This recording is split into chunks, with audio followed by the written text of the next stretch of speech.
All right, so we're talking about the motivational theories of leadership here.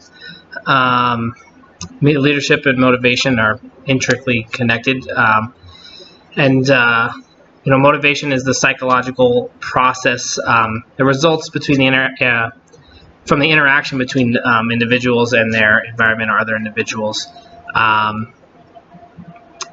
Organizational resources, the competency of employees, and their performance depends on this motivational drive that you can either foster in people or they innately have. People working within organizations may feel more or less committed to the organization from the start, but then there's things leaders can do to help them feel more committed or motivated to doing a better job and carrying out their job in a better way. The idea of a psychological contract, it refers to the employer and employee beliefs about like mutual beneficial obligations, values, expectations, aspirations that go above and beyond the formal employee contract. These are kind of like the unwritten rules, if you will. They're not openly expressed, written down, but they are contracts within the organization that kind of implicitly imply what we expect to give the organization, what we expect to get from the organization. This changes. It's kind of a fluid contract, depending on the role and what you're doing. And then this is also a well-researched concept. Subjective construct with the psychological contract, the relationship. They don't have to agree on necessarily the leaders and the employees.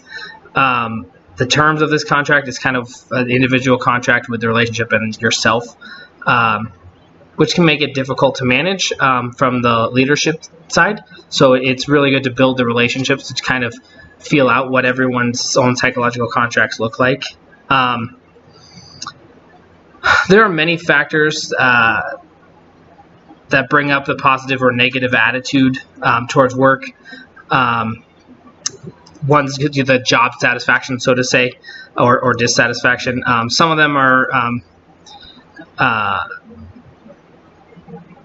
avoiding dissatisfaction can be a really strong motivator for some people, while other people are looking for job satisfaction, which is a very different thing. So, avoiding dissatisfaction just means you don't want to be dissatisfied with what you're doing in the workplace, where when you're striving for job satisfaction, just being content isn't enough. You want to be more than content. People who strive for being more than content, striving for excellence in a field for the sake of their own accomplishment rather than other rewards, they're thought to have a high need for achievement. Individuals with this high need set fairly difficult but achievable goals. Kind of high expectations. They set challenges that make them stretch their capabilities and abilities, and they favor working on the problem personally versus giving it to other people.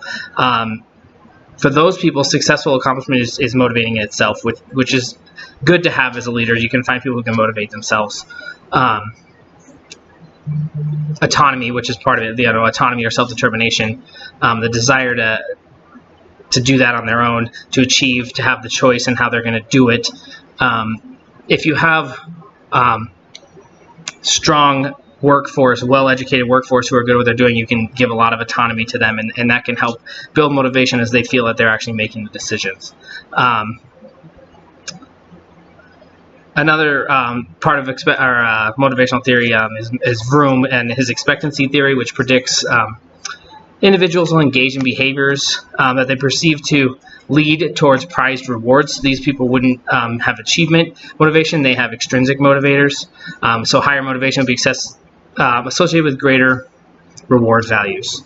The research largely supports this concept for many people. And then how can motivation be used positively in work settings? Well, motivational strategies vary in effectiveness depending on the culture within the organization, the culture they're used upon. So with that being said, using the correct strategy in the correct setting can greatly help motivate the entire organization and individual employees to reach new heights and make everyone happier. That job satisfaction or the job satisfaction will raise, the dissatisfaction will lower. It's developed through, in the best ways that it's developed is through building relationships, really strong relationships with employees, from leaders, employees with each other, and then determining the motivational factors of each employee so that a leader can really work towards facilitating those factors, whether it's intrinsic, extrinsic, achievement, reward-based, whatever those factors are for your employees. So personally, in my workplace, I work at a high school, so I would build motivation, beginning through really building strong, positive relationships, and hearing out what the concerns of the other staff members, and trying to come up with actionable items to help fix those issues and the concerns in the workplace. I think by building relationships with the other employees as well as other leaders, I can help figure out what best motivates each employee, what their end goal, what the psychological contract with the employer is, and help build a plan around all of that. Most people within education, in my field, want to do what's best for students. That's why we got into it for the most part.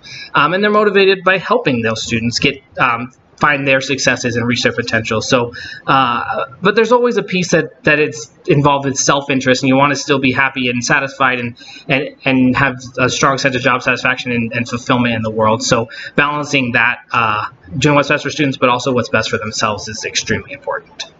So yeah, that's a very short overview of motivational theories and how I could use them in the workplace.